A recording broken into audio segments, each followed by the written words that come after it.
the news got you unsettled and worried? Feeling uncomfortable with the absolute state of things? Well, one way to help that unnerving feeling of discomfort is by heading over to British-Boxers.com, where they do knockout undies and nightwear, and you'll be as snug as a bug in some very nice pants as you swear in despair at the television. Not only do British Boxers have luxurious two-fold cotton on all of their clothes, but they're also a lovely ethical bunch who respect workers' rights, manufacture all their stuff with minimal waste, and, actually they're almost too nice a bunch. It's ridiculous. Hasn't anyone dug up any dirt on them? Have they ever returned a library book back late or something? Wow, no, not even... Oh my goodness. Well, if you grab great garms from BritishBoxers.com, then use the code PARPOLBRO15 at the checkout and you'll get a swanky 15% off whatever you buy, which will hopefully make you feel less sad that you're just not as good as them. Sorry, I'm just projecting now. British-Boxers.com. They must have once done swears at someone's parking. No, not even that. Bonkers.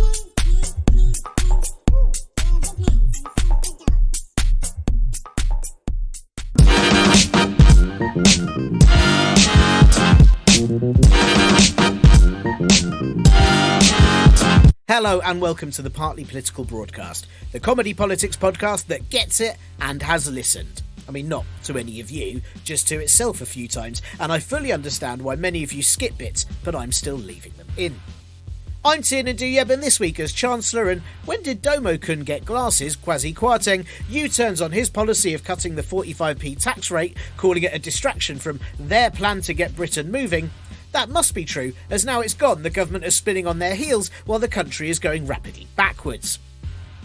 You may have noticed the evening is getting darker earlier, the chills are setting in, and on the calendar it's clear that it's now the time when ghouls, monsters and denizens of the underworld gather to discuss what horrible torments they'll unleash amongst the living. Yes, it's the Conservative Conference 2022, and while it's usually listed somewhere beneath the ancient Aztec day of flaying as worst reasons to gather people together, I have to give credit to the Tories. They have worked hard to make this year a must-see event. The Prime Minister and Elmer Fudd with hair, Liz Truss, has gone above and beyond to make the prospect of her speech a recommended viewing ever since she started. Who else would have thought that as PR, you could kill the Queen, crash the economy to the point the Bank of England had to bail themselves out, and then U-turn on a policy you'd spent the day before saying you were 100% behind? Might we see celebrities taking note that maybe when they've had a film or a TV show that looks like a total flop or is actively hated by everyone, they could do a Truss and disappear for 4 days before resurfacing to do 8 car crash interviews on local radio stations, each one sounding more and more like they're running out of batteries or unravelling like a broken cassette. What else could set the stage for such a big, important speech, like knowing every single one she's done so far has had all the energy of a depressed hairdryer, while the opposition are so high in the polls, it looks like the Conservative Party might finally join the dinosaurs they're most closely descended from. Get that popcorn ready, that's what I'm saying, get that popcorn ready for Wednesday, as I couldn't be more excited than if they'd said Hugh Jackman would be returning as Wolverine to do a panel voicing his view on the necessity of cuts. I'm aware that some of you will listen to this podcast after Liz Truss's conference speech, and there is, of course, every chance she'll just have talked like a broken printer without any awareness of what she said or did 5 minutes before. Not only ruining things for humans, but also selfishly taking jobs from goldfish who are happily owning an idiom about memory until the Prime Minister took it for herself. Just hours before the U-turn on the scrapping the 45p tax rate policy, Liz Truss was insisting across national television that she was 100% committed to the idea and that it was necessary to grow the pie. How do you grow a pie? Does she have a magic pie tree? In a time where people are struggling to afford food, why hasn't she made more of this? Perhaps we could all take a crumb from it and plant one to get our own sustainable pie supplies. It is very possible that this is how Liz Truss thinks pies happen, much like seemingly thinking solar panels grow on farms, possibly from sunflower seeds. I am 100% committed to the idea that were you to dig up the garden at number 10 right now, it'd be full of buried Gregs that some poor aide has had to shovel in there at the whim of Truss's fevered notions. Actually, I joke, there's absolutely no way any Conservative would go anywhere near Gregs. It is, Liz Truss says, all about giving taxpayers value for money. So is she mainly cutting taxes because we've got such a low-quality knock-off Prime Minister and government? It had only been days before that the International Monetary Fund had condemned the mini-budget, so-called because it had had all logic removed.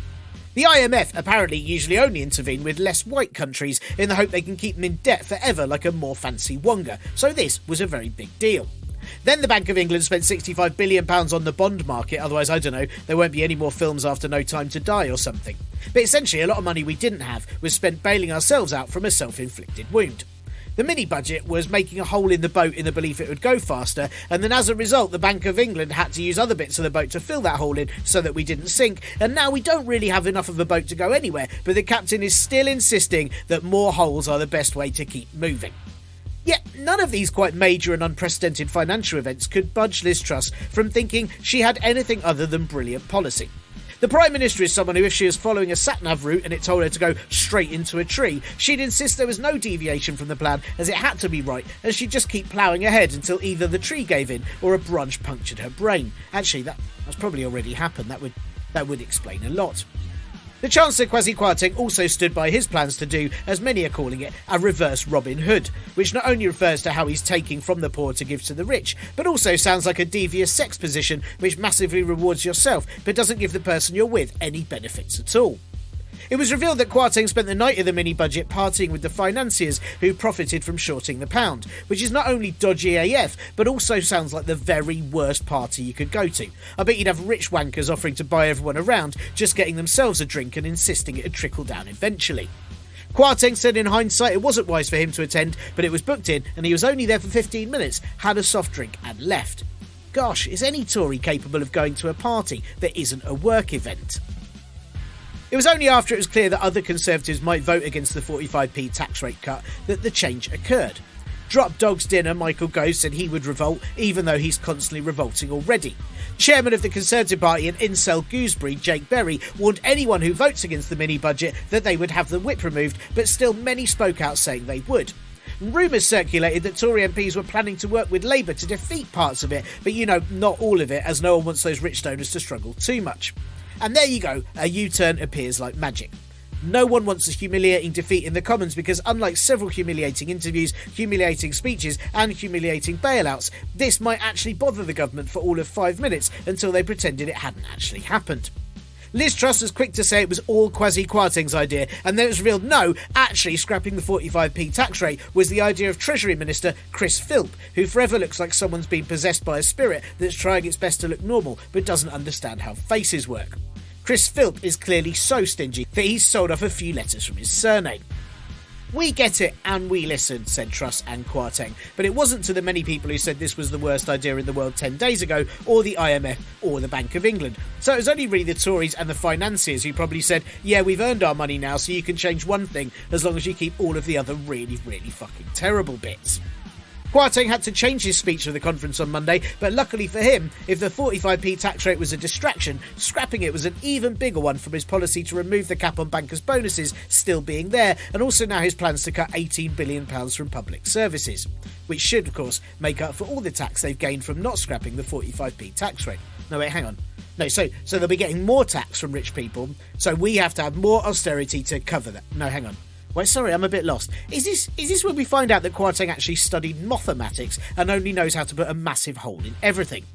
Kwarteng's conference speech was mostly the word plan a lot, with the word growth and sometimes the word serious for about 30 minutes. He also credited the Conservatives for saving the country from decline caused by the previous Labour government 12 years ago, while also saying the country is trapped in decline and this plan would save it, which only makes sense if at some point around 2015 Kwasi Kwarteng joined this dimension from a completely alternate one. It's also pretty Charlie Big Potatoes of him to blame Labour for the crash when just mere days ago he managed that in a morning. Do you think Kwarteng's just having a go at the last Labour government because it took them much longer to crash the economy and they had to go and have help from the entire global financial system? Geesh, amateurs. The scrapping of the 45p tax rate means that he is still making £43 billion of tax cuts, so it's unlikely it's going to help the economy much. Still though, he does have a plan for growth and a growth plan, and it's a serious plan for growth for a serious government with a plan for growth, and no, not the little bit from 10 days ago, ignore that, it was just a distraction. Yes, a return to austerity is on the cards because no one has any original ideas anymore. Levelling Up Secretary and Stephen Colbert's evil doppelganger Simon Clarke said Britain has been living in a fool's paradise for too long. I agree, but do you mean the former Prime Minister, the ones before that, or the current one? What does Clarke think levelling up means? Maybe he read his own job title wrong and thought all he has to do is level up one secretary and everyone else can get fucked. Or wait, is it our fault for enjoying austerity so much they just thought they should gift us with it again? Perhaps we really shouldn't have encouraged them by surviving the last lot of austerity, so now Simon Clarke thinks what really needs levelling up is the difficulty of living. Obviously not all of us survived austerity at all, but sadly their voices can't be heard now, and Tories are only able to be haunted by the thought of anyone who isn't upper class being happy. The other big policy announcement was from traumatised ghost of the Microsoft paperclip and Business Secretary Jacob Rees-Mogg, who is scrapping all regulation for companies with fewer than 500 staff. Yes, nothing helps business quite like a conveyor belt of employees as they keep getting killed off by unsafe conditions, or having goods absolutely no one wants to buy because they keep exploding in your face. Luckily, this government are helping, because if you do lose most of your face in a workplace accident, no one will be accountable, so at least now you'll save on having to find legal fees. It's probably because the Conservative Party seem to have no regulations that Mogg feels others should have the same opportunity for corruption. Rees-Mogg's partner in Somerset Capital and Tory donor Dominic Johnson, who looks like... no, actually, just go Google him right now. You just go have a look at him. He's not real, is he? He's definitely a character from a horror film. I mean, yeah, it's horrible. I cannot stop seeing those eyes. Jesus, it's horrible. He's been handed a senior ministerial post and a peerage, which seems like a big cronyism sandwich if you ask me, but it could be that the government are just so surprised someone can get on with Rees-Mogg without scowling at him that they've hired him as some sort of in-house nanny role. Somehow all of these things, making people poorer so that they die in factory accidents no one is accountable for, will fix the economy. The economy the Conservatives have made consistently worse since 2010 with very similar policies, and then just the other week made even more worse with these exact policies again. Do they believe two wrongs will make a right? Will more austerity plus previous and still ongoing austerity combined with all the money lost straight after the mini-budget or not collected from fraudulent COVID payments or... Wait, sorry, it's a very long equation if I fit it all in, but what I mean is, there's all of these many ways that will ultimately make most people in the country have a terrible life equal somehow massive growth. Well, not according to the Institute of Fiscal Studies, the International Monetary Fund, the Bank of England and presumably the Office for Budget Responsibility, but they aren't allowed to say yet. So anyway, what do all of them know, right? What do all of them know? They don't have a magic pie tree, do they? The Conservative Party conference was supposed to unite the party, and while it hasn't happened in terms of the proposed financial policy, it's clear that they're all together on two things, which is being terrifyingly right-wing and making sure they burn everything to the ground in the limited time they have left in charge. Nothing brings people together like knowing they can bask in the warm glow of a country on fire. The conference has been littered with talks and comments that can only be made by people with zero connection to reality and huge disdain for almost every other human being. You'd find more compassionate a Cenobites reunion. Lowlights so far and moments you can't believe someone might say till you realise they were at the Conservative conference, so actually it's standard fare, include party chairman Jake Berry saying in response to the cost of living crisis that people can just cut their consumption or get higher wages and better jobs, which weirdly is what people would like to do, but not in the way Berry imagines it could just happen. Berry no doubt cooks a meal by collecting all the right ingredients, then tries to fuck them into a dish and wonders why no one wants to come to dinner. Eddie Munster looks ill. Lee Anderson complained about do-gooders setting up food banks to make themselves feel better and doubled down on his claim that you can make a meal for 30p a day. Maybe he's got a magic pie tree himself, or possibly by just being such a fucking pie he can bite bits off his own face and 30p is the cost of a plaster. While Higher Education Minister Andrea Jenkins, with the perma expression of someone who's just walked into a lamppost, complained about universities and schools teaching things that she doesn't understand before saying that freedom of speech starts at a young age, as her son is 5 and he shouldn't be afraid to say what he thinks. About what? At 5? Father Christmas? I assume her son never goes to bed because when she says it's bedtime he says, "No, it's not, I believe it isn't," and she has to go along with it. I'm not expecting him to have a great winter as she believes him when he says he doesn't have to wear his coat. The cracks are still obvious. The cracks are not crackpots, which are, of course, very obvious in the conference, but the cracks in the party are obvious. Not only has there been this resistance to Kwarteng's economic policies, but a number of former bigwigs in the party haven't even shown up to the conference. Former Prime Minister and Stromerlite Boris Johnson is nowhere to be seen, but I guess that is standard for him when it's anything that's considered work. Former Chancellor and what if the Crescent Moon was overconfident Rishi Sunak isn't attending either, but I bet he's back to being a US citizen now the dollar is worth way more. The live karaoke band that were meant to play have cancelled too.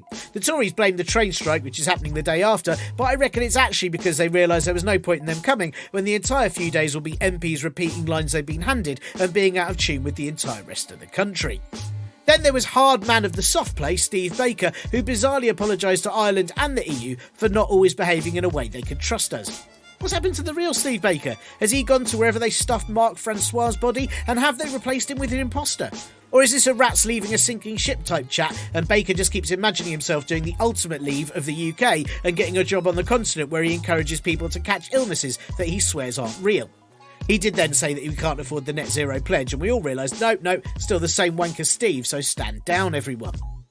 There were also more than a few panels where guests stated just how much the Conservatives aren't going to win the next election by, which is going to be tough for them to hear. But hey, I guess if they all lose their jobs, they can just cut consumption or get a better one, right? Right? In contrast, the Labour conference ended on a high note for the party, or rather the same note again and again, as leader and tiki torch that smells of corridors, Keir Starmer, gave a speech that many lauded as brilliant, including usually Conservative commentators. I mean, it wasn't brilliant, but we're in a time where all we have to compare it to is Liz Truss, and frankly, even Starmer's constant advert for Sudafed seems like a BAFTA-winning performance when it's up against hers. He pledged a fresh start for the UK, which I suppose is fair because by the time there's an election in 2 years, there'll be nothing left to go on and we'll be back to square one. Starmer announced a publicly owned green energy company called Great British Energy, even though United Kindling was right there. I mean, yeah, okay, I suppose kindling isn't green. You win. Jesus. He pledged more nurses, though not really sure how yet. Possibly he has a tree for that, like Truss has for pies. And he said he'd make Brexit work, which is great, as it's been shirking for 6 years now on massive benefits, and it's not even tried to do anything useful. I'm really not sure how he'd make Brexit work, but I suppose it's how you might taxidermy a dead pet, and that way it's not really dead, is it? It's always there and forever in our hearts. Starmer's little list for working Brexit included a points-based immigration system, so that proves Labour are ready for government, as they too have xenophobic, unworkable policies. And they could probably resell off all those excess mugs from 2015. Labour will deliver a change in Scotland, he said, but they won't work with the SNP, so that means there's going to be loads and loads of work for one MP to do all by themselves. And then he quoted love child of the Cheshire Cat and haunted portrait of a witchfinder, Tony Blair, and said, Iraq is within 45 minutes of launching weapons of mass destruction. Oh no, sorry, not that quote, it was another one. And something about don't forget, don't forgive, which is a very dangerous thing to do when you've just brought up Tony Blair. Great.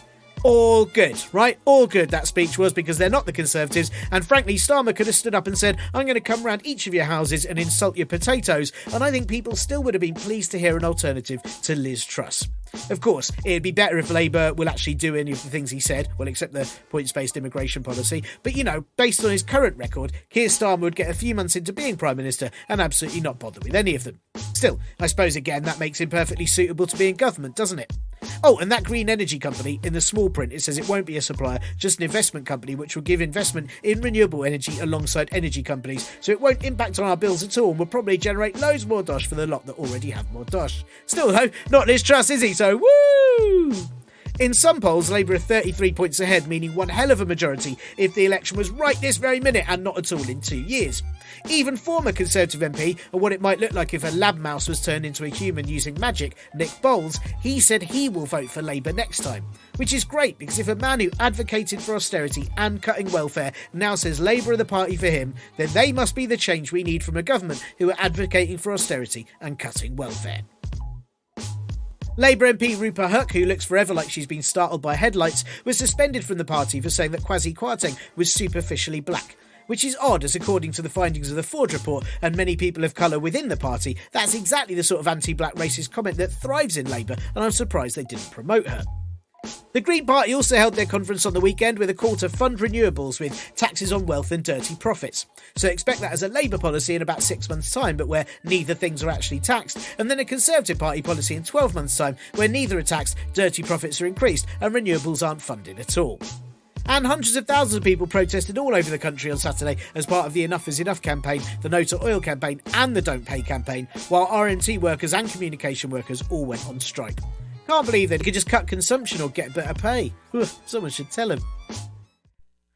Hola! How goes it? I'm not going to be long here on this little middle admin bit because it is a long interview on this week's show, but that's nice sometimes, isn't it? You know, who wants to hear me waffle on about how I just had a custard apple and temporarily forgot everything else that was going on because it's fruit, right? But it tastes like custard, so it's good for you, but it tastes like it isn't. I mean, why aren't custard apples mandatory? That's what I'd do if I was in charge. People never think of that one as one of their policies. Sorry, I can't stop thinking about it. It was such a good custard apple. There's also candy floss grapes, you know. It is like we live in a simulation created by Willy Wonka's mind. I was going to do more on the Labour conference this week because there's quite a bit to talk about from that. Loads of things that sounded really good, and then you couldn't go, oh, they're not really that good, and yet they're still also better than what we have now, but they're not that much better. But anyway, Liz Truss has fucked things up so much that there wasn't time, so I will try to talk to someone at some point about it, probably. I went to the Enough is Enough rally in London on Saturday at King's Cross, and it was brilliant. It was just brilliant. I mean, it was helped by the fact it was a beautiful sunny afternoon, but I just forgot how good it feels to be surrounded by people equally angry at everything, and it just sort of makes you feel all a bit hopeful about it, like you can do something.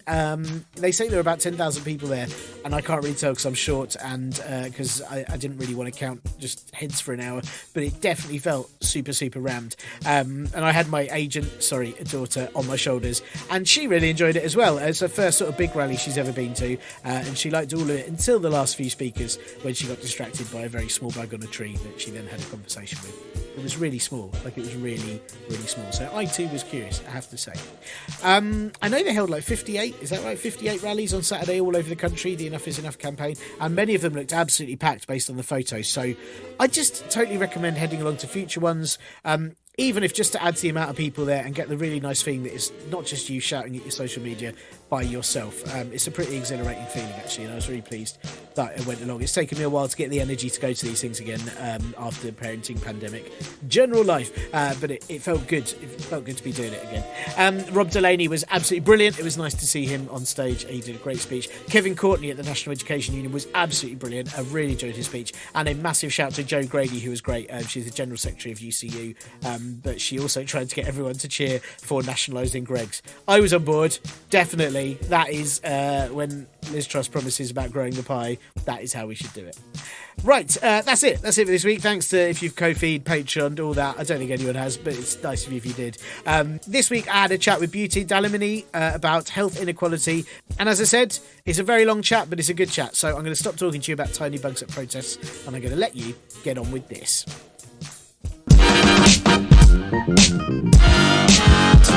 It might seem strange to say Britain has high health inequality, when right now it seems like the whole country is unwell and in dire straits. Health inequality isn't when, I'm way fitter than you, look how many steps I did yesterday. No, actually don't, it's embarrassing. It's about how certain conditions from your income, gender, ethnicity and which postcode you're in can have a devastating effect on your health and life expectancy. There is a 9.4-year gap in life expectancy between men living in the most deprived areas of the UK and those who live in the wealthiest areas, and a gap of 8 years for women, probably boosted by the energy they get from knowing there's even less men around as they all died off first. The coronavirus pandemic was a massive health event, and, well, still is if you look round the back of the news to all the bits they can't be bothered to mention. And that exacerbated health inequality not only by being an absolute shit of a virus, but also from the economic damage caused by the government's financial help, seemingly based on pulling names from a hat as one of their party drinking games. But now we have another health crisis, on top of the one we've still kind of got. Not a pandemic, that is still happening, but the cost of living crisis. And one of the key words in that phrase is living, and it is a ton harder to do if you can't afford to. If enough people are struggling to choose between heating and eating, as journalists like to say, ignoring that many can't do either, it's not likely they're going to be living to 104 and telling their grandkids about how, actually, it turns out Liz Truss did make the economy grow, but only for funeral directors and bailiffs. And that's all going to happen on top of an understaffed, underfunded, overstressed health service where to have any chance of an ambulance arriving in time, it'd be best to book ahead for when you're most likely going to have a terrible accident or your spleen explodes in a couple of months in the future. I still can't believe all those claps didn't fix it. It's so weird. It totally works with fairies. Why would it work with a real hospital system? How bad an effect will these times have on people's health? And in what ways? And is the worst place to live Ilford because your postcode starts with ill? I asked all of those questions. Well, not the last one, as actually Ilford's postcode is IG. I asked all the other ones, though, to Beauty Dhlamini, who writes about, among other things, health inequality and global health issues for Tribune Magazine. Beauty kindly had time to explain to me the pretty bleak landscape of British health for this foreseeable future. And this is a long chat because, there's a lot to get through. But I really, really enjoyed speaking to Beauty, even if I'm now considering wrapping myself in bubble wrap and only eating vitamins for the near future, just to avoid the absolute chaos that our hospitals are going to be, if they're not already. She gives quite a lot of recommendations at the end of our chat, and I did consider editing that a bit, but they're all very good. So if you're rushed for time, I would advise sort of jumping ahead that bit, maybe jumping ahead on the last question, and then going back to it another time with a very hefty notepad. Anyway, have a listen. Here is Beauty. Beauty, thank you so much for coming on the podcast. I really appreciate it. Look, we've got a lot to talk about. Start at the top, which is, this is a big question to start with. We've just sort of come out of a pandemic. I have to put sort of, because we haven't. There's still loads of COVID numbers. But let's, for the sake of this question, we'll pretend we've sort of come out of a pandemic. Is the cost of living crisis, and now probably even more cuts to the NHS, as we've just heard this weekend, is that the next big threat to British health? And how prepared are we for it? Right, thank you. First of all, great question. I will say to you, like, to touch on what you said, I think it's really fair that you've said that we're coming out of a pandemic, because it's being presented that way by the media, by our politicians, etc. And it's kind of like we're really far from that. We are absolutely not in like the clear from that. And I don't think we can talk about any threats to the NHS without like situating the current factors. Absolutely, like tearing the NHS to pieces right now, which happens to be largely because of the pandemic. I think, yes, the cost of living crisis is another threat to the NHS. But when I think about threats, I kind of like to think about them more like broadly and like triple threats. So, and like to not just to the NHS, but to British health. So I would say like this cost of living crisis, absolutely. The upcoming flu season, which is always kind of like something in the background that everyone's kind of aware of. And the COVID pandemic and all of like the onslaughts, and actually just something quite unexpected was the Queen's death. I know like that sounds absolutely ridiculous, but when she died, a lot of important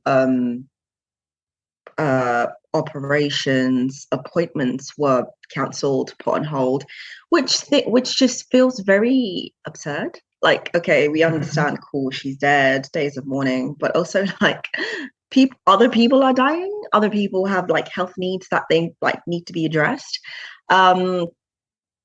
which was just a strange one, but more broadly just triple threats. And I would say like all of these like crises together proliferate ongoing issues within the NHS, like staff, like very high staff turnovers. I used to work in the NHS myself and I've left twice. Bed shortages, long waiting lists, and I feel like these are all symptomatic of like much bigger problems, which unfortunately are state mandated. So, for example, lack of funding, just like the politicized nature of healthcare in this country, who gets free healthcare, who doesn't, who gets free treatment, who doesn't, how like most free treatments are now partially paid for. And it's just like, oh, I wonder how long it will be until we have to fully pay for it. And I feel like if we can't contain a lot of like these political agendas affecting it, if we can't like what's the word, really confront and be honest with how underprepared we are, and this is like our normal in the NHS. This is normal right now in the NHS. Then there's no way we can handle it like when all these crises are going to happen at once, which is literally now because winter has started.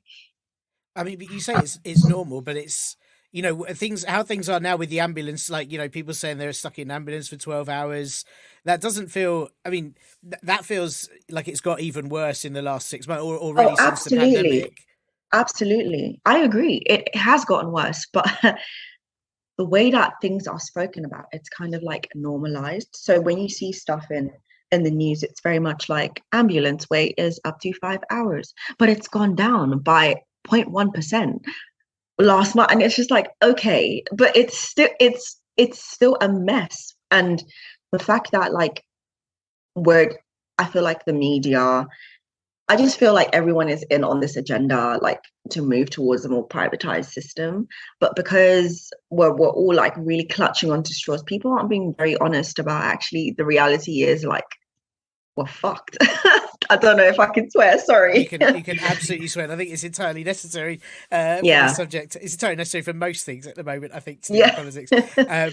But yeah, I mean, because also some of the things you mentioned, obviously, I mean, the changing appointments to the Queen was just bizarre. Is that what she wanted for other people to possibly die with it? It's very weird. But it's the things like pandemic are unavoidably a health issue because they are. Whether I'm not going to go into how it was handled, it was handled terribly, but it is a health issue. But there are lots of things with cost of living crisis that perhaps I don't know people might not see as being a health issue. What are your concerns, and what do you think are going to be effects of cost of living crisis that are going to impact on health that maybe we're overlooking? Sure.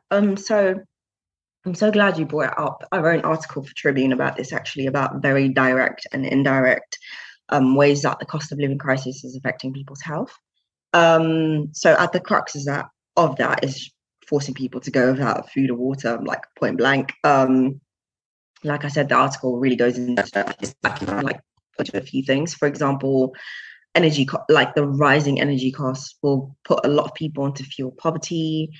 People won't be able to heat their homes to the standard that they need. Like, it's all great, well and good. And it's so weird because like the media is like trying to kind of glamorize or like romanticize it. Like, would you have a day in complete darkness? Here are 5 ways to deal with. And it's just like, this is absolute madness. I don't know if you saw it. It was, I can't remember if it was an article by The Independent or The Guardian. And it was like, can we not do this? Can we not romanticize fuel poverty? Yeah, and like a lot of that stuff, like not being able to heat your homes to the standard that you need, has really negative health outcomes. So like excessive winter deaths, this is something that goes on every single year, and it's been going on for years now. And like I said, people just kind of turn a blind eye to it. When I say people, I mean the government. Circulatory diseases, like respiratory diseases. And the issue with respiratory diseases right now is like, we already have COVID. And if someone has like an underlying respiratory disease, their chance of experiencing it in a mild way is far less than like someone who has a more robust immune system, someone who actually has access to heating their homes and stuff. And for example, like I think as well, like something that we'll see much later is like how this is going to have an impact on a lot of young people right now, children and young people. So for example, damp and cold homes really stunt their growths, their cognitive development. It like increases their risk of like chronic ill health. And then you have food poverty, where like we had the whole palaver, was it last summer or the summer before? I'm sorry, the pandemic has like really meshed my understanding of time. So like I know like we're in 2022, but it feels like 2020 2021 was like 1 year. But yeah, like, there's a whole lot of food insecurity where people can barely eat, again in line with the government's own dietary requirements. And the negative health outcomes are from that is like people having anemia, growth issues, malnutrition, and something else that people aren't realizing is also oral health. So in the NHS, like we already have people can't find dentists, or they can find dentists and they just can't afford them. So there's already that crisis of like dental health being incredibly privatized, people not being able to afford it, the demand outweighing the actual supply of dentists. And then you're telling people, okay, here's the type of food that we're telling you is unhealthy, or we're constructing as unhealthy. It will probably impact you in so many different ways, including your teeth.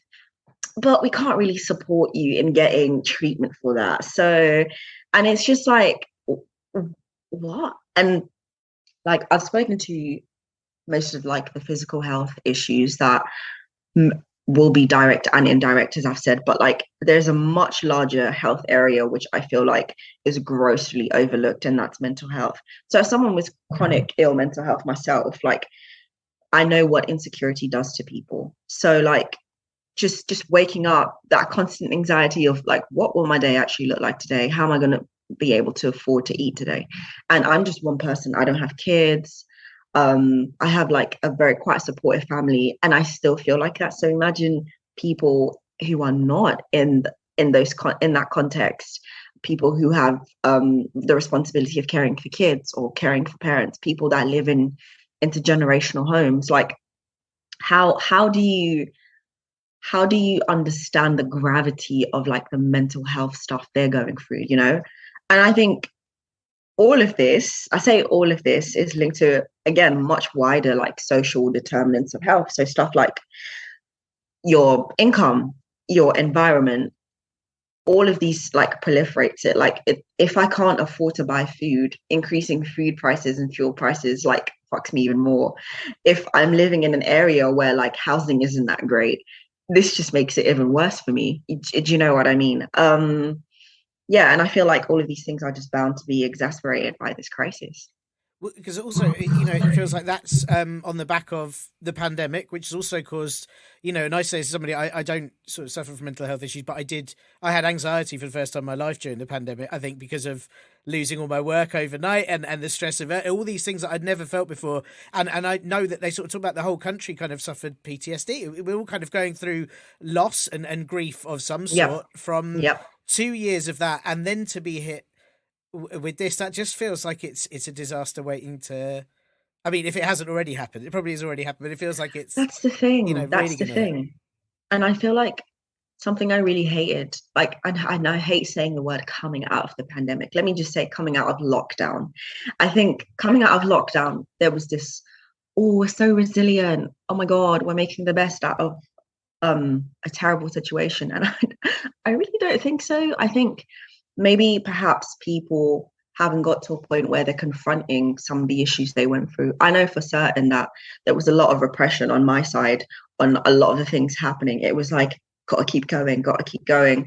And yes, there were so many, I want to say positive quote unquotes in like a non-ironic way about being in lockdown, for example. It just gave me a lot more clarity on what it is I wanted to do with my life. It gave me more clarity in understanding that actually I'm not happy with the things that I've always wanted to like advocate for access to health for everyone. But I also realized that perhaps certain jobs that I was in weren't really like working towards that, and more like a lot of the grassroots work that I was doing, et cetera, et cetera.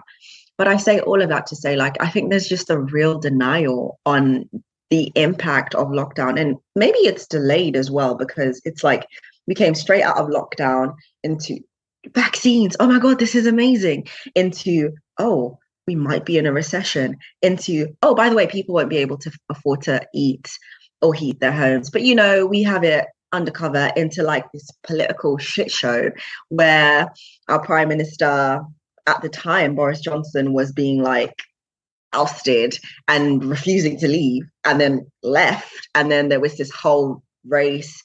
So like part of me feels like a lot of this is distraction, and a lot of it, not deliberately, like all of this stuff is just kind of, I don't know how what's the English word for it? What's the word? Snowballing effect. That's it. It's a snowballing effect where I feel like there are little things that might link into much larger things. And because of that, people don't have the time. People don't have the same time they did in the pandemic to react to things and like really sit down and process like, wow, this is going on. And it's so funny because, not funny, ha ha, but funny, oh shit, because now we're in a cost of living crisis. People have even less time to really sit down and grapple with these things and realize the impact it would have on their mental health, because it's like, I need to work. I need money. I need money for myself. I need money for my kids, my family. I need to eat. If I do, even though we're in a cost of living crisis, I don't particularly want to stop enjoying my life, because like any little bit of enjoyment, I just want to keep. And when you realize all of this stuff, it feels like a distraction then for people to actually be like, okay, this is really bad. I need to take time from this. This is how this is affecting me. And I think maybe in about 5-10 years from now, when we have a bit more distance, a lot more will come up, not just in studies, but even in like suicide rates, unfortunately, even in stuff like people, big people, like from celebrities, from activists, just being like, I am so fucking tired, and this and this and this is what it did to me. It's just a matter of time. Yeah. Sorry, that was a very like convoluted answer.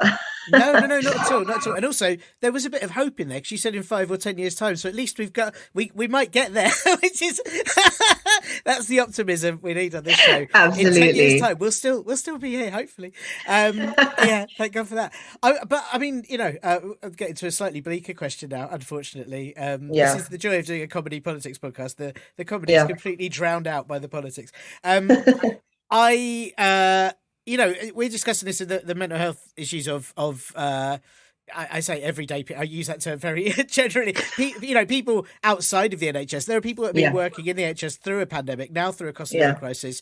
You yourself, you said you used to work for the NHS. I was on the Enough is Enough rally in London yesterday, which was fantastic. Of course, there was a GP that spoke, whose name I can't remember, which is terrible. She was absolutely brilliant, but talking about just how debilitating and just tough it is right now. And I know nurses are hopefully possibly planning a strike, but there are food banks being set up inside hospitals for staff. Surely this cost of living crisis must be having an absolutely devastating effect on people within the NHS.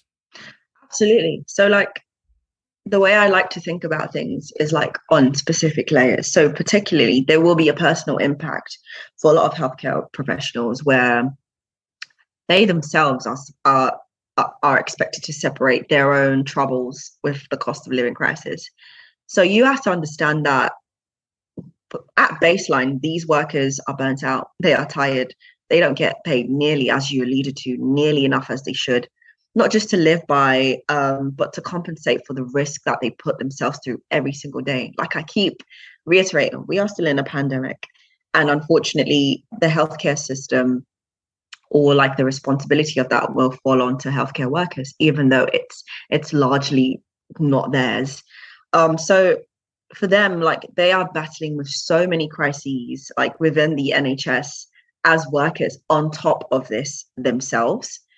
And then from a like collective perspective, it's very hard for them as individuals to like try and put on this front, to try and act like, oh, everything's fine, like not just at work, but in my personal, like everything is fine. Because I'm telling you, a lot of these workers are not okay. They are not. Like I see countless threads from medical students, from doctors, support workers, allied health workers, physiotherapists, radiographers, just being like, I want to leave the profession. I came into this expecting one thing and it's completely different. Or people saying, I'm moving to Australia. They have better pay there. Even the working hours are much less, all of that kind of stuff. And it's just like, if people who we're expecting to provide these services and we can't even, like, I'm not saying that other people aren't worth it. Please don't confuse that. I'm just saying if these people particularly, they can't even live on the salaries they earn to feed themselves. They have to come to work, hoping to feed themselves in that way. And bear in mind, like shift work is an absolute mess. Like shifts in the NHS are at 8, 12, 14-hour shifts. So it's all well and good that I'm able to feed myself, but that might even just be once in the shift and you're not even eating it properly. You're eating it on the go. So you're not really like digesting and like having the luxury or the privilege of enjoying your food, which just shows you like the gravity of the problem, right? And then on the collective level, it's just like when you do speak up on these things in the NHS, there is such resistance. Like if you mention like, I don't particularly think we should be potentially not paying us as well. It's just like, oh my God, in my day, I worked 20-hour shifts and I didn't complain. And it's just like, okay, but there is very different context there. And I do think there is definitely like a generational divide on a collective level. And I feel like sometimes when people have these conversations, particularly in the healthcare professional, they forget that outside of their profession, they are people and they live amongst people. And because of that, like, because of that, it makes it even harder, I feel sometimes, for these workers to mobilize and do strike action. That's not to say it's not there. I know some brilliant ex-colleagues and just friends who are just like, I've had enough of this shit, I'm going to strike. And if I get in trouble, so be it, because I don't think it's fair that I'm working about 40 hours. I'm coming into work, there's food banks, people above like senior management or even the government are acting like they're doing us a favor. And it's like, it's just not on. And this, like I keep saying, this is just a continuation of what we saw in the pandemic. People were being asked to sacrifice large parts of their life. I was on the front line at this point. Like, you'd be on shift and someone would ask you, can you stay for 6 more hours? And it's just like, don't you think I have a life? You know, and like they would bring in food and be like, oh, but there's pizza. And it's like, okay, but I like, I want to go home. So there's just there's so many layers, like complex layers interacting with each other when you think about NHS staff potentially utilizing food banks, and then them as professionals and them as people or part of the general public, and what that potentially means in terms of strike action, in terms of like mobilization to hold people accountable. Like, this is actually really not okay. I should be able to work in a profession that you deem is so essential and in high esteem, and be able to live off it without having to work extra hours, without having to kill myself and break my back, and all of those things. Yeah. I mean, I know you sort of said, you said at the beginning, you're not putting people in higher esteem, but that we should be, though. We should be putting. Like, I genuinely think people in the NHS are saving lives. That's the most important job that we have in the country. It baffles me that it's not sort of held in higher regard. But it's interesting as well. You say that, you know, because I you know, I can only really talk about myself, but I'm knackered all the time and have been now. I think the pandemic made it worse. Mainly it's being a parent, but the idea of mobilising. Yesterday was like the first rally I went to in ages. It's like, God, I finally feel I've got the energy to this. But if you're on shift work like that, the little bit of spare time you have, you don't want to then be spent unionising, organising. It's hard to get. It takes energy from people to do that. Absolutely. Yeah, absolutely. And like, just to add to what you're saying, like, there is like, so I've been out of the NHS for a while now, but there is definitely like a culture of like fear sometimes and secrecy of people, of those rebels who are actually like, no, we should strike. No, let's unionize. No, let's. And it's so interesting that you say that, because maybe because I was much younger, or like a younger part of the workforce when I was part of the NHS, but I didn't know what a union was. I didn't know that there were people that were actually in the background that could fight for my rights and stuff like that. And also, it's just because like these things aren't widely shared. Like, you go into the NHS and no one talks about these things. Even like pulling up, even for example, and I say this like it's just the general culture of working in the NHS. Like, even saying, for example, speaking up and being like, actually, I don't agree with this treatment, or I don't agree with your over policing of a certain ethnic group or demographic, whatever. For example, like if young Muslims come into the hospital, being so quick to like refer them to prevent, like just stuff like that. And that really feeds into, for me, that just really shows what they then generally think of their workers. Because if you're not, the NHS claims they're like very diverse and open to different perspectives and stuff. And to some extent, they really are. Like, it's the most diverse workforce I've ever worked with. But if you're not equipping your workers with the tools to actually be like, actually, we deserve better, then I don't particularly think that their interests are the first thing at heart, particularly given like the amount of work they do, the nature of the work they do. Like, a lot of the stuff you see in the NHS is incredibly heavy, particularly in the pandemic, you know. And that's essentially, I mean, I left for many reasons, but that's essentially why I left, because it was just like, people are dying around me and this is normal. How is anyone thinking this is normal? So I was just like, yeah, I'm out. Peace and blessings to all of you, but I'm out. Yeah. I don't know how. I honestly don't know how anyone does it at all. And it's so much respect for the people that are sticking through it despite all of this. I mean, I was going to ask sort of about, you know, health inequality in the UK. Yeah. I often see sort of charts that obviously, you know, the NHS I mean, it's still one of the best health services in the world despite everything at the moment. But how is health inequality compared to other places? How bad is it in the country at the moment? And what I suppose I wanted to ask is, how much is sort of underfunding the NHS to do with that? If we got rid of all the cost of living issues, which is, I Yeah. mean, you know, in an ideal, incredible Ideal world where world. suddenly tomorrow Liz Truss fell in a well and never got out of it, Yeah. would that fix things? Is you know, or is that not enough? Is this a combination of everything? You know, what needs to be done? What's the magic solution? Come up with it right now.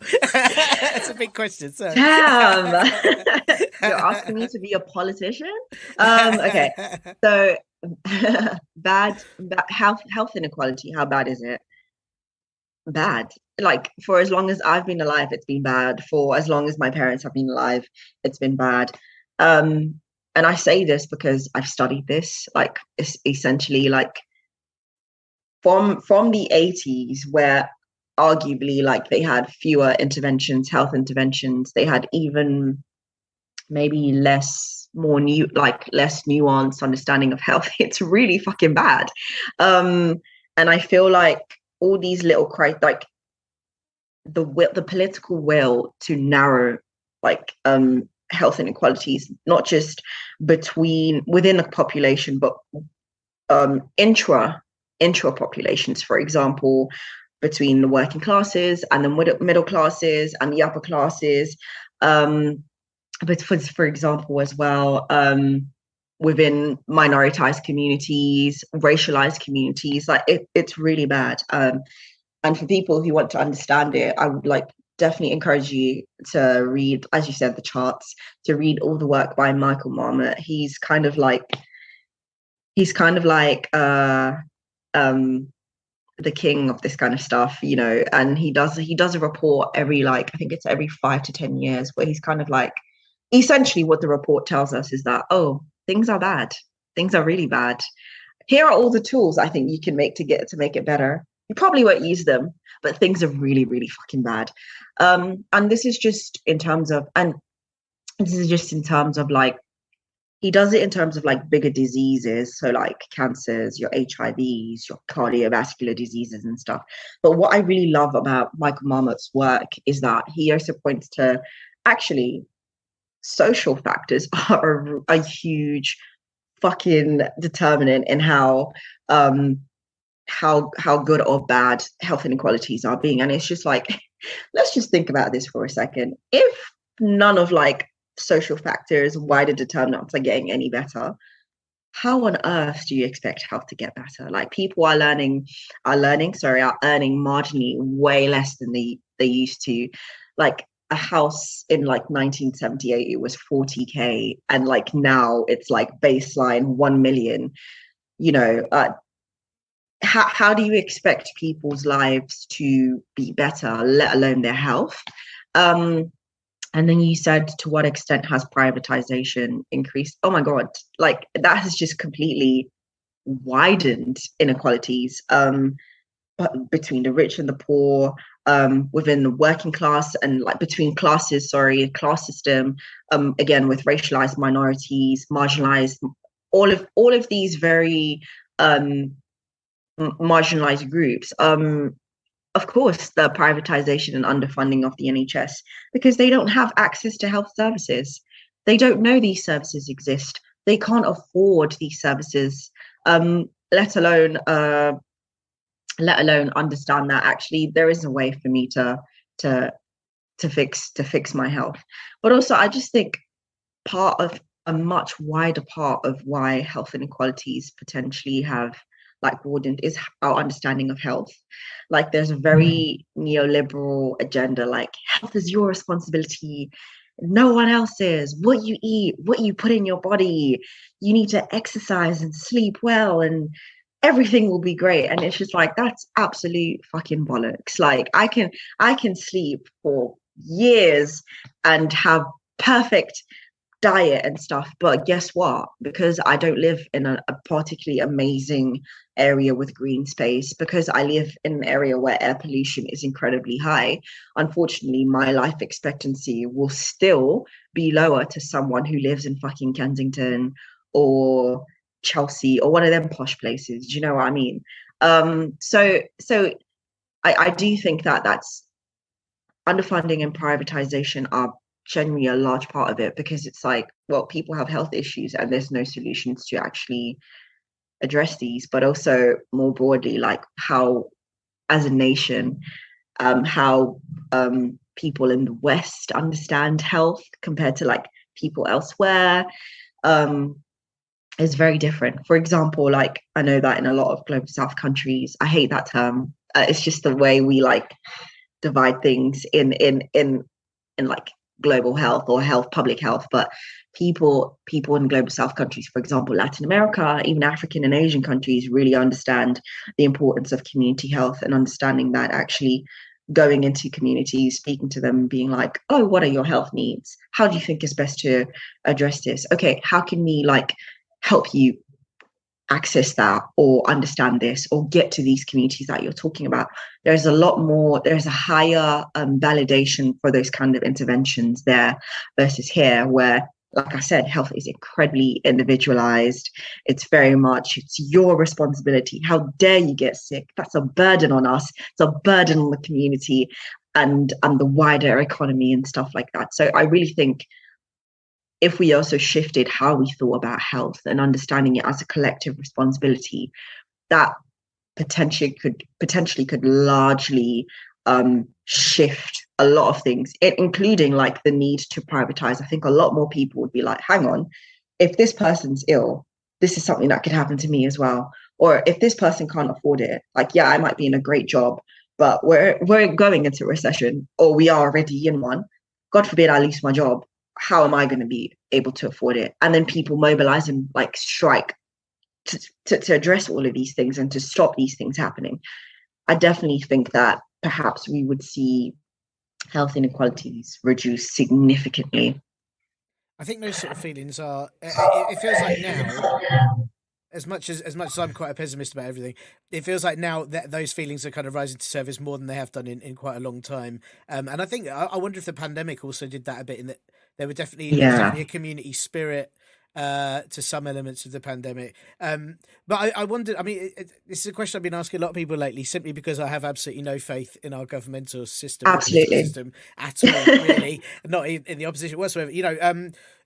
Are there things that we can do as people to kind of reduce health inequality, or is this down because so much what happens to the NHS is down to government decisions, and so much what happens to kind of societal cost of living is down to government decisions? But are there things that we can do as people, outside of obviously protesting and fighting against it? But are there things that you can do for your community, for example, to help out? I'm so glad you asked that, because sometimes I feel like myself sometimes, and I'd like, my whole thing is about health and just working towards better health and access for everyone. But sometimes I watch the news, I read stuff, and I just feel incredibly powerless. And I think that is the aim sometimes. Like, they very much remind you, like, we're in charge, we make all these decisions, we can cut your benefits, we can choose to tax you more or not. But actually, working in health, and like I alluded to in my answer to previous question, community health should be central to all of this. People are starting to realize the importance and even the impact that community health can have, and like the use of like community assets. And when I say community assets, I'm talking about town halls, I'm talking about youth centers, well, the ones that are left, I'm talking about religious groups and stuff. One example I can give of this is how all of these were utilized to mobilize the vaccination program. So, and like a lot of people adverse to the vaccine for various reasons, and understandable. And other people were kind of like, well, just get the fucking vaccine. Like, and it's just like, actually, there's so many nuances for people to even feel confident enough to get it. And I feel like there was such a disconnect with how this was being communicated by the government versus people within the community and trying to understand people and reasoning with them. And again, this is across generations, but when people start going into like places of worship, libraries, that kind of stuff, we slowly start to see a shift. So there's definitely something I want to reiterate is we are not powerless in all of this. Essentially, like, we can do something about it. And with enough pressure, I'm so certain that we can change that things are. We don't have to accept things as the norm. So, for example, things like mutual aid, wholeheartedly believe that things like mutual aid and just understanding that people's healthcare, but more outside of that, people's well-being, people's livelihoods is a collective responsibility, and we should all be feeding into that. We should reject ideas of individualism. We should reject ideas of competition. Basically, the whole idea of neoliberalism is bullshit, and people should look out for each other at the crux of that. And I think, like you said, in the pandemic, this was very much coming out alive for people, you know, people volunteering because NHS workers didn't have PPE.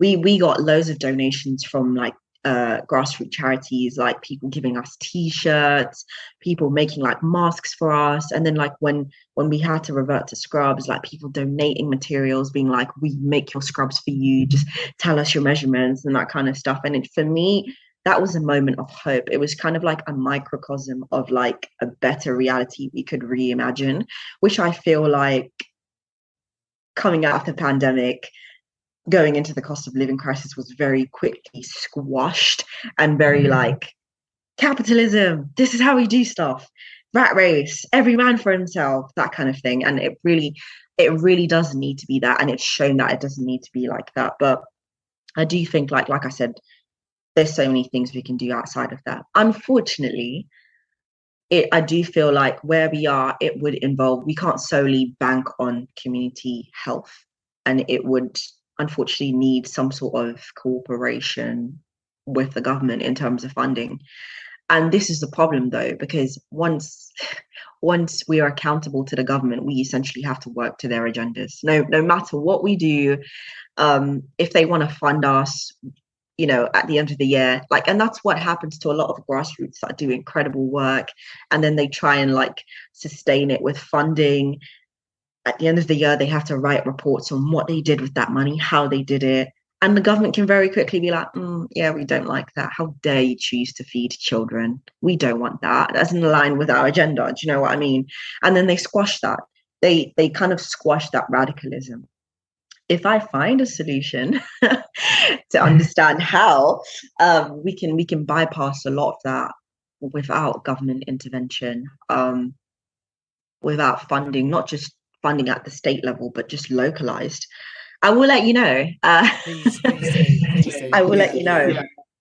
Are you feeling? I mean, how are you feeling about it? As I said, I'm quite pessimistic, but I really feel, I don't know, like we were talking about it does feel like people are shunning individualism. It does feel like people are actively really pissed off right now, like really more pissed off than I've ever seen people. And, you know, which makes me a bit more optimistic. Are you feeling optimistic about the future of kind of health in the UK, or are you still not certain? I always want to feel optimistic. I think hope is very radical in itself, because that's something that people like to squash. Without sounding like a tree hugger or something, but I really feel like hope is essential, because without it, I really think it would kill us much quicker. I feel like without it, people won't be able to just resist or call out the bullshit that we're seeing. Essentially, without hope, we become very passive in this much wider government agenda, in this much wider shit show that is kind of being imposed on us. I definitely feel optimistic, because I feel, like you said, you went to the Enough is Enough rally, these kind of campaigns popping out with very mass mobilization. Obviously, it's very early days, so I don't want to speak and be like, yeah, it's going to change the world. Like, let's give them a chance to see what happens, you know. But I do feel like, and I feel like because people are organizing around wider determinants of health, even like the rise in trade unionism and like their presence and it being felt, and even like in the media, I don't ever remember that happening. Okay, maybe because I was a kid. I'm quite young, but but like in my entire like teenage life, I've never seen like trade unions have such a presence in the mainstream media and cause such upset. So for me, it's very optimistic to see them like organize around all of these wider determinants, which will ultimately, as I said to you earlier on, impact health. I am still very optimistic though for us to start a health movement.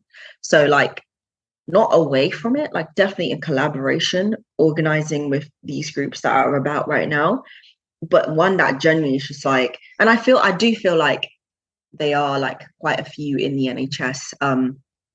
Sorry, surrounding organizing around saving the NHS. Literally, it's called Save Our NHS. Um, and working with like people accessing the NHS, for example, migrants like MedAct, they do some really great work. All of that stuff. And I do feel like they work around health, but there isn't kind of like a centralized movement around health, which I think if all of these great grassroots unions came together and just kind of said, you know what, we need like a people's health movement, then I feel like for me that would put my health, my yes, definitely my health, but also just my hope a bit higher, because then it's like, okay, we're organizing around wider determinants of health, but we're also like organizing around health, like stuff like access to health, access to treatment, how we understand health, whose health matters, all of that stuff. I think for me, having that kind of like centralized, I don't want to say public body, but just movement will really put things into perspective and just make people recognize just how important health is, to be honest. Because I don't think people do. It's that thing of like, you're fine until you're sick and you're just like, oh my God, I wish I took more advantage of breathing normally. Do you know what I mean? So yeah. Well, thanks so much for having time to chat on the show. And last question, which is what I ask every guest, which is, apart from yourself and your brilliant writing, who else would you recommend? I know you just mentioned Save NHS. You mentioned was it Medicaid that you mentioned? But are there any other writers, sites, organisations that you would suggest that listeners follow and check out for what you think is really solid reporting and information on health and health inequality? Yeah, absolutely. So I just want to emphasize that in all the work that I do and continue to do, it doesn't happen in silos. I'm heavily influenced by a lot of wonderful people offline and online, and my work would not be possible without their work and the people before them. I want to shout out my podcast, if that's okay, Mind the Health Gap. I do that. I do that with my friend Mohammed, and we try and make a lot of health discourse and accessible to like people, particularly marginalized people. I think sometimes when people do reports or research on health, they very much do it to people and not with people. And that's essentially the gap we're trying to build with our podcast. There is a group called People's Health Movement, which I feel like could be like a coordinating kind of like hub or grassroots movement. They do some brilliant work themselves. MedAct, as I mentioned, Medicaid, Race and Health, again, which really tries to bring a lot of like racialized, a lot of the work to do with like how racism, in fact, as a wider determinant really impacts our health, or like the lack of action around it. There's a really good tool that's been put up by I can't remember by the organization. I think it's Central Lab. They basically use like neuroscience and like public health together. And they have this tool called Right to Know, where you can literally put in like your postcode and see like how shit the air is in your area, in your house, like if you have green spaces, why you don't, what you can do about it. I don't know if you remember them. If you remember the story of the young girl who died as a result of air pollution. I think her name was Ella Roberta.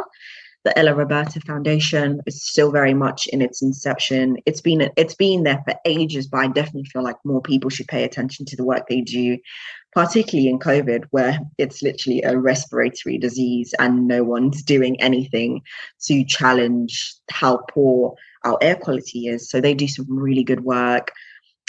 Just more broadly, though, like decolonizing contraception, the joint, I always forget this one. It's JCWI. I think it's the Joint Council for Welfare of Migrants.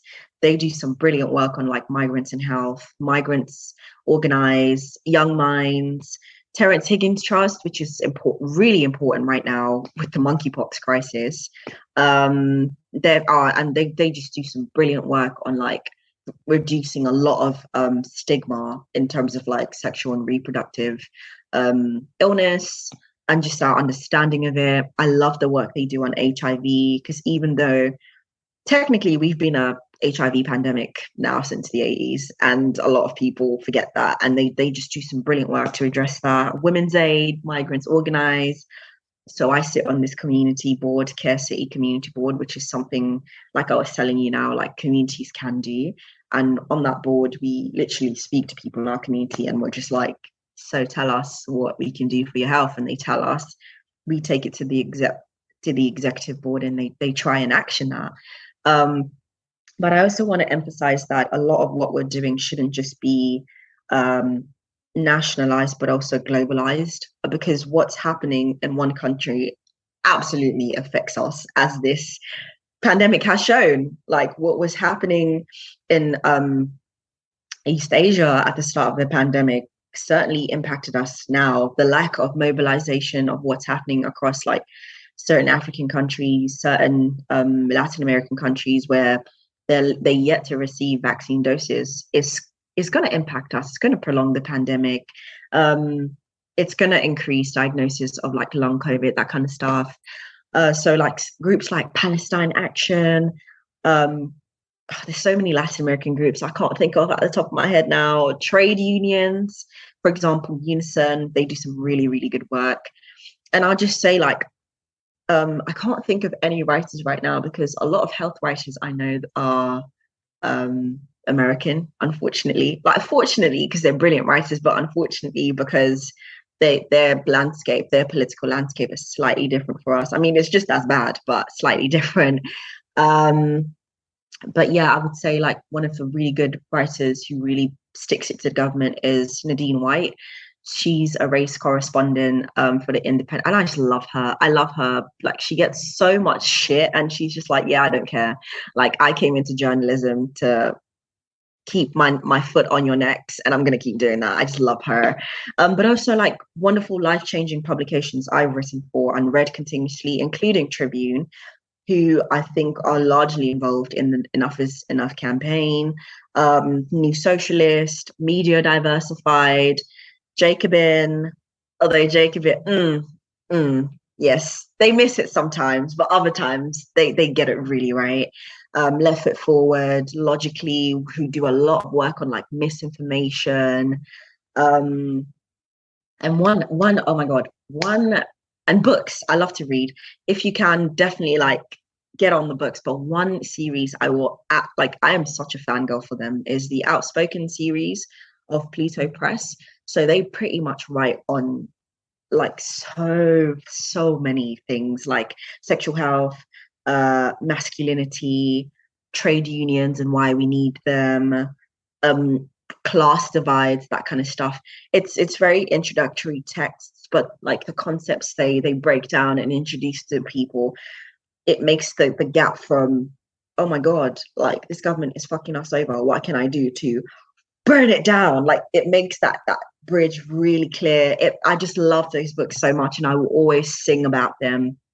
And I think, just like as I said, other wonderful scholars and writers that I've worked with, and I hate this so much because I'm gonna forget someone, and someone's gonna message me like, wow, I feel very slighted right now. But Perry Blackson is someone that I work with. He's another columnist for Tribune.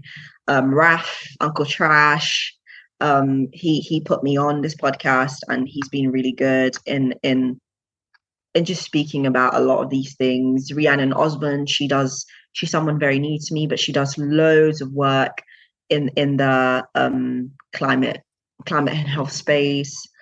Adele Walton, she's again a brilliant writer. Madhuk Pai, global health writer. He's based in Canada, but I just love him so much because Rochelle Burgess, Devi Sridhar, these are all some of my favorite global health female writers, which is really important to me because